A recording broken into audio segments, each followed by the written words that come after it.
اس نے مجھ سے پوچھا تھا. 2 دفعہ ہو گیا. ایک حاجی صاحب آئے تھے, انہوں نے دوسرے کو پہلے سکھایا, اس سے پہلے سوال کروا دیا. تم نے اس سے پہلے سوال کرا دیا ہیں. ٹیلی ویژن کو کس طرح دیکھتے ہو؟ جی ٹیلی ویژن کی تصویریں کس طرح دیکھتے ہو؟ آنکھوں کی طرح سے. نہیں. اب نظر آ رہا ہے تمہیں ٹیلی ویژن؟ نہیں. تو ایسے پرزے سے دیکھتے ہو جس پرزے میں طاقت ہے کہ اس کی لہریں وصول کر سکے. تو اللہ کو نبیوں کی آنکھ سے دیکھ سکتے ہو, نبیوں کی زبان سے سن سکتے ہو, کیونکہ ان کے وجود کی پاکیزگی کی وجہ سے اللہ ان پر ظاہر ہوتا ہے.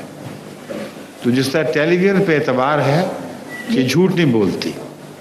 انسانوں میں سے وہ لوگ جن کو قوم جانتی ہے کہ جھوٹ نہیں بولتے, وہ جب بتاتے ہیں اللہ کی باتیں تو ان کو ماننی پڑتی ہیں.